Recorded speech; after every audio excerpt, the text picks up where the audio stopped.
Baiklah saudara sekalian, kita lanjutkan tentang pembahasan contoh soal. Ya. Dari contoh soal kita bisa lihat di sebelah kanan diketahui bahwa produk ada 3 macam, yaitu X1 adalah lemari pakaian dengan harga 300.000, tempat tidur X2 dengan harga 200.000, yang X3 adalah sofa dengan harga 300.000. Bentuk pemrosesan ada 2. Proses A itu setengah jadi. Di X1 untuk memproduksi X1 memerlukan 4 jam per unit, dan X2 memerlukan 2 jam per unit, dan X3 4 jam per unit untuk diproses sampai dengan setengah jadi. Waktu yang tersedia per bulan adalah 240 jam per bulan. Untuk barang jadi finishing goods memerlukan 2 jam untuk lemari pakaian atau X1, untuk X2 4 jam, dan untuk X3-nya 2 jam per unit, dengan nilai batasan atau waktu yang tersedia dalam 1 bulan adalah 300 jam. Baik, setelah itu pertanyaannya adalah berapa jet max atau TR maksimum, total revenue maksimum atau penjualan maksimum, dengan X1, X2 dan X3-nya berapa? Ya.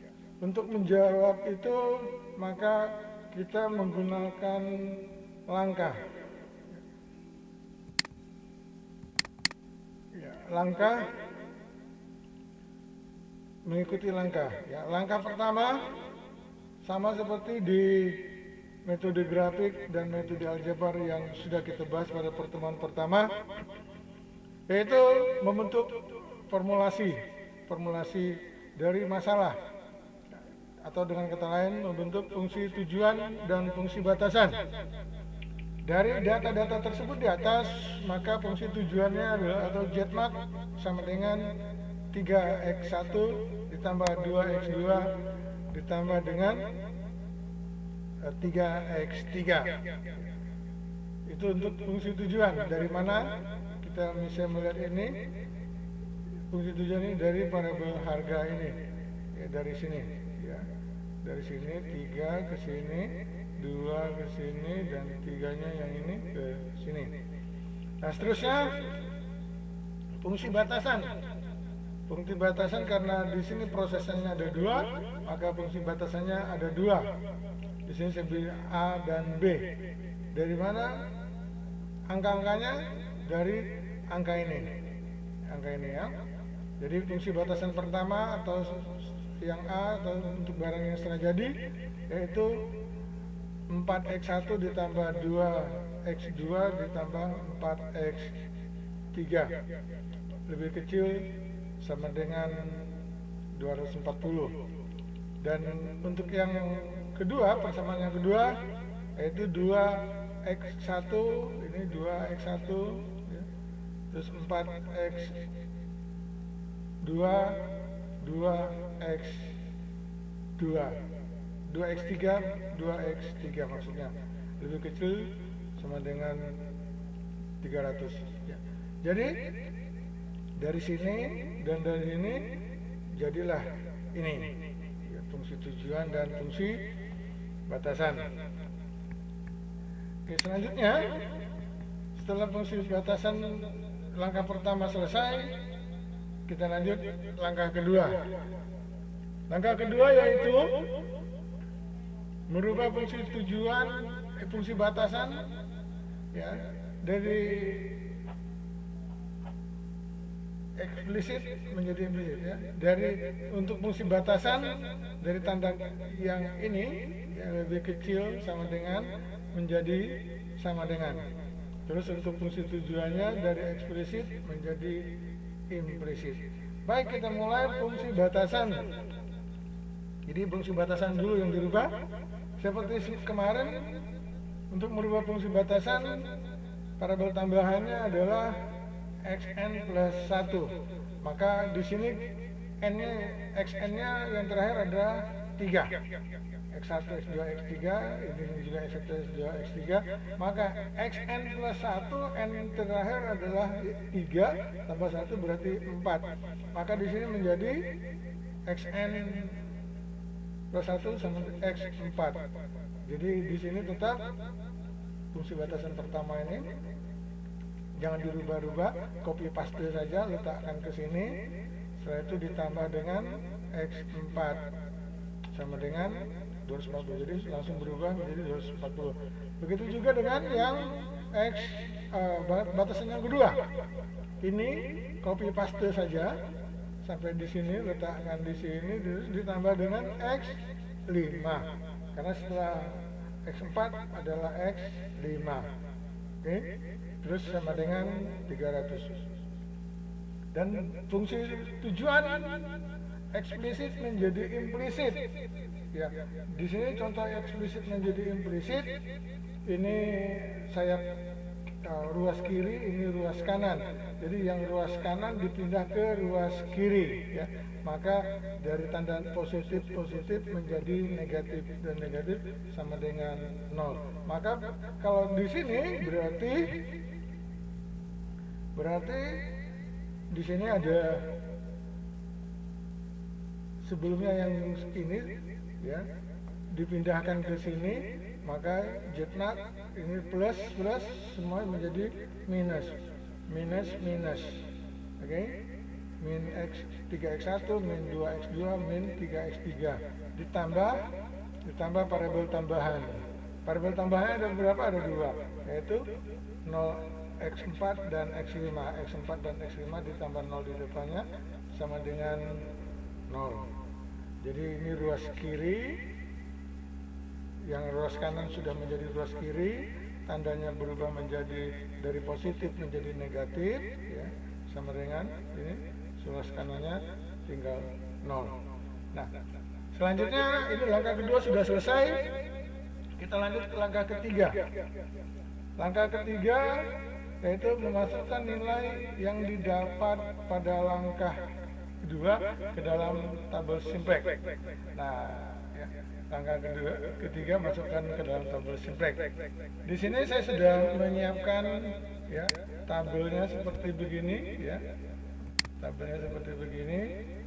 Ini adalah tabel simplex untuk soal ini. Ya. Di sini ada variabel dasar. Jadi kolom pertama di baris pertama adalah Z, baris kedua dan ketiga untuk kolom pertama ini kolom pertama ini. Jadi adalah variabel tambahan. Variabel tambahannya X4 dan X5. Dan kolom kedua ini adalah Z 100, dan ini tidak berubah 100 ya, sampai kamu 100. Kalau 4 barisnya 00 dan seterusnya ya. Kalau di sini tergantung fungsi batasannya. Kalau tambahan maksudnya, kalau variabel tambahannya ada sampai 4 variabel tambahan, maka di sini juga 4 variabel tambahan ya. Baik, selanjutnya yang ke kanan. Yang ke kanan pada dasarnya ada 3 kolom untuk variabel dasar atau variabel keputusan, karena kita punya variabel dasar atau keputusan adalah 1, 2, 3. Jadi X1, X2, X3. Dan yang ini adalah variabel tambahan X4 dan X5. Dan di sini ada kolom NB. Dan di sini tidak ada indeks. Saya tambahkan di sini kolom indeks. Nanti ada fungsinya ya untuk menghitung indeks. Baik, setelah kita bikinkan tabelnya, kita masukkan angkanya ke dalam tabel. Ya, seperti langkah 3 tadi, memasukkan angka-angka ini semua ke dalam tabel. Bagaimana caranya?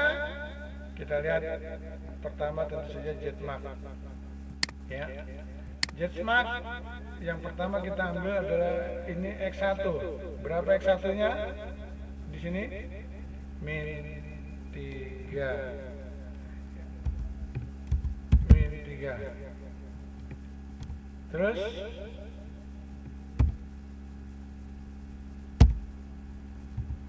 min 3. Setelah itu min 2. Ya, setelah itu min 3. Ya, ini ya, min 3, min 2, min 3, dan setelah itu 0. Ya, X4 pada 0. Ya, 0 ya. Dan NB-nya berapa? Enggak, NB-nya 0. Oke. X4 ini adalah batasan yang kedua, yang A. Karena di sini ada X4-nya ya. Ini ada X4 ya, berarti ini X4. Nah, berarti ini adalah baris kedua, baris pertama. Baris kedua adalah fungsi batasan yang pertama ya. Berarti di sini kita masukkan angka berapa?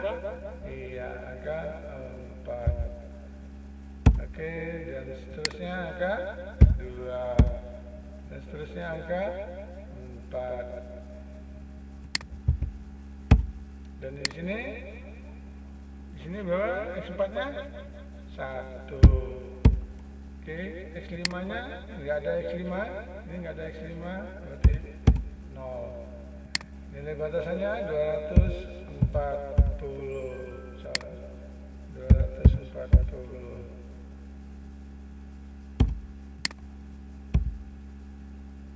Yang di sini X5 baris baris X5 ini adalah batasan yang kedua, ada X5 nya kan, ini ya, batasan yang kedua ada X5. Jadi angkanya tinggal di sini pindahin, yang ini 2.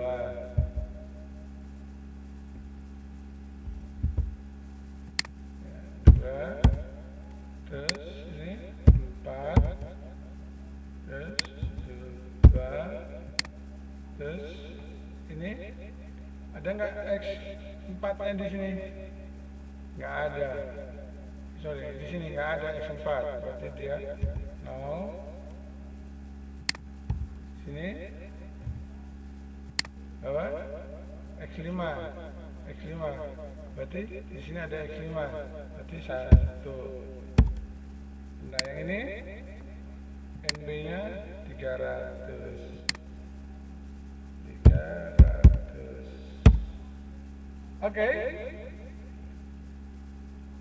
Langkah ketiga sudah kita lakukan. Untuk langkah keempat dan langkah kelima kita lanjutkan pada slide